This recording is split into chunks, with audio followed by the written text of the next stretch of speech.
I'm going to show you how to use artist's fixative on a charcoal drawing. Take a look at this.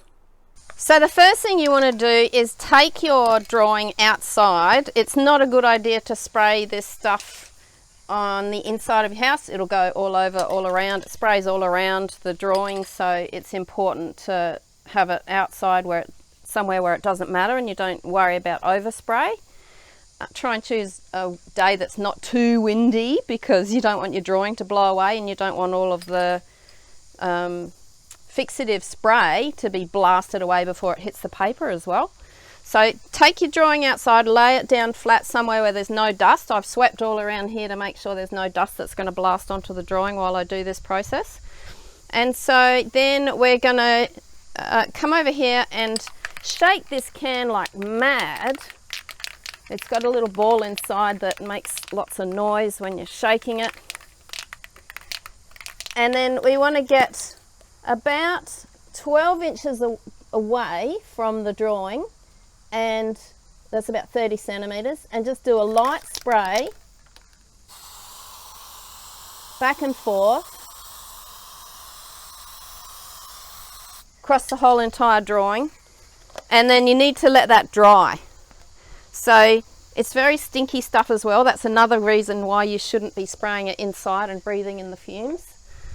So you've got to keep your eye on this and just check to see whether it's dry or not yet. So you can feel that it's quite limp when it's wet.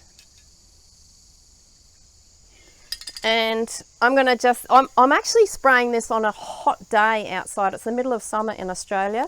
So this is going to dry fairly quickly, and I've done such a thin coat.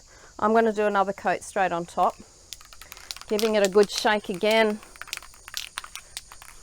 and do another coat. Sometimes I like to change the direction.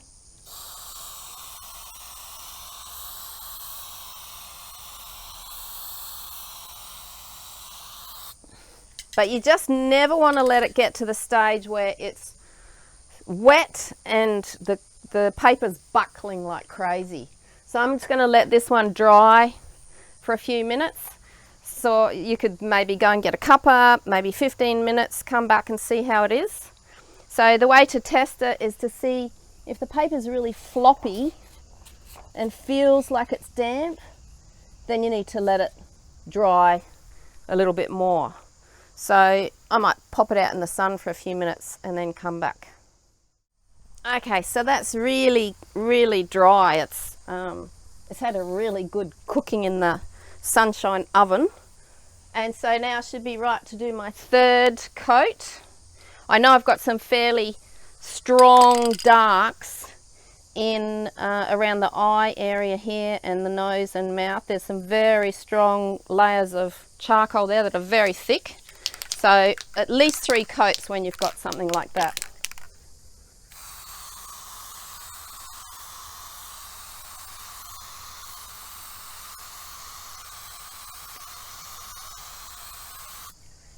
So I'll let that dry again, pop him out in the sun again. So back inside again in the cool, and this is nice and crispy dry.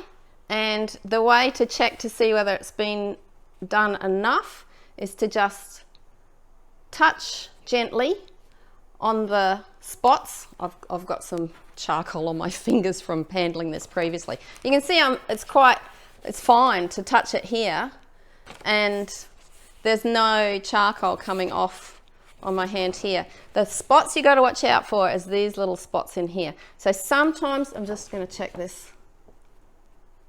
If I do a little tiny gentle rub, there's a little bit coming off there, but not too much. So if you're not 100% sure, you can just give it another little spray around this area.